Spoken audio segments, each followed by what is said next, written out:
Hey guys, so hopefully you're familiar with a microphone like this. These are sub-frequency or sub-low microphones for your kick drum. These actually, they do a really good job. They definitely add a lot more low end, a lot more beef to your bass drum sound, but they're not cheap either. And they can range anywhere from the low 200s to over $500 depending on the model that you get. So what we're gonna do today is we're gonna actually compare using one of these mics against 3 different plugins that can also add sub-low frequency harmonics to your tracks.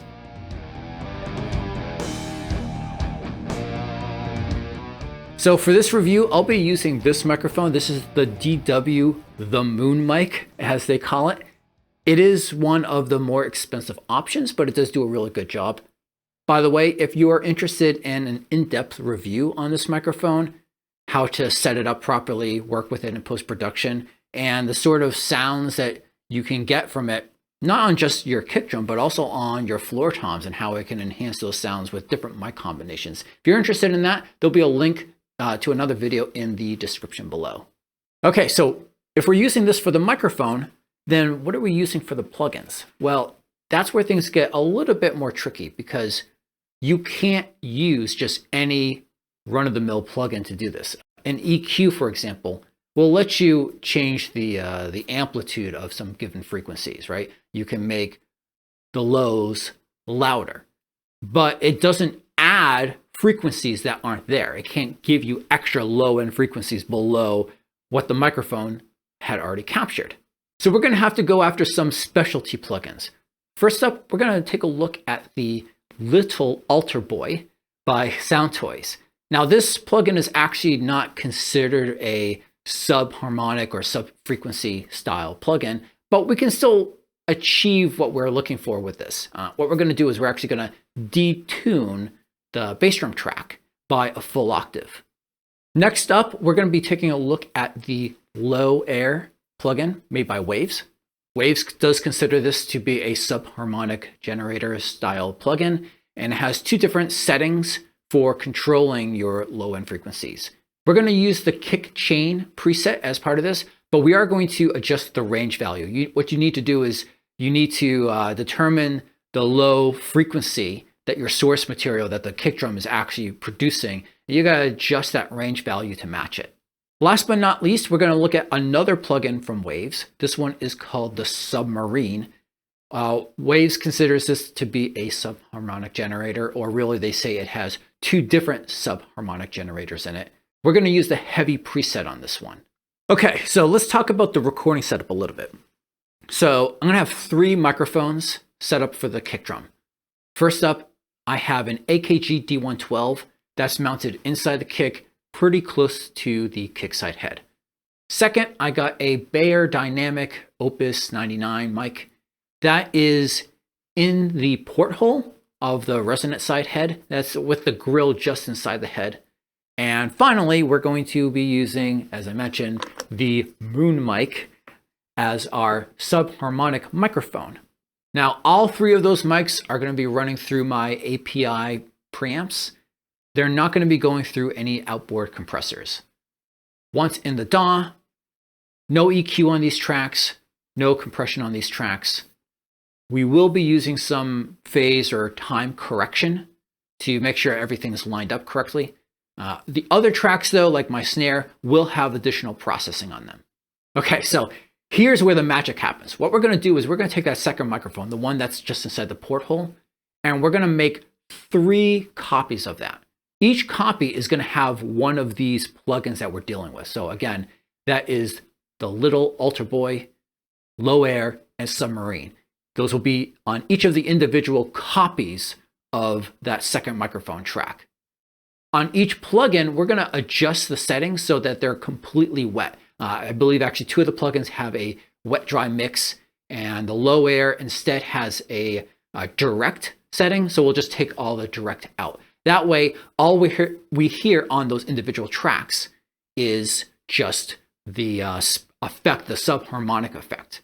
Now, in playback, you're going to hear 5 different things as we kind of cycle through everything for each sound sample.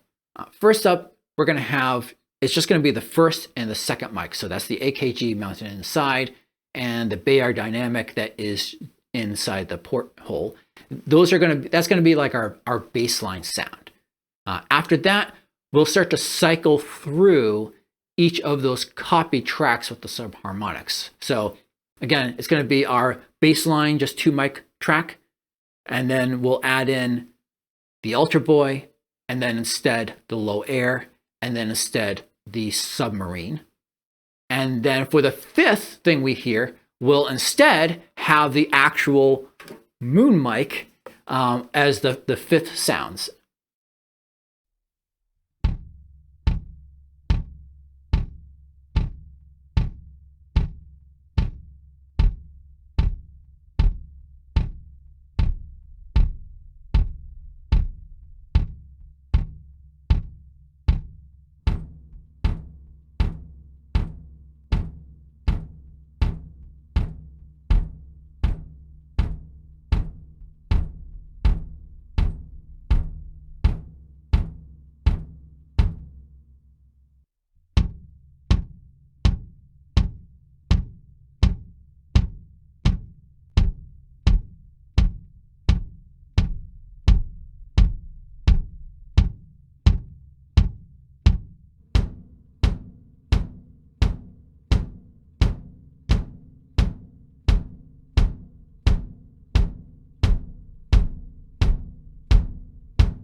So what did you guys think? Did you think any of those 3 plugins did well against the real thing? Did you think that they not just provided some additional low-end frequencies, but provided low-end frequencies that were still clear, that would still work well in your mix? Did you think any of those 3 plugins did better than the real thing? Let me know your thoughts in the comments below. I'm putting out other videos, of course, all the time. Other tips on recording your drums, review on different sorts of gear for drum related things. So if you don't want to miss out on that stuff, then don't forget to subscribe. Until next time, peace.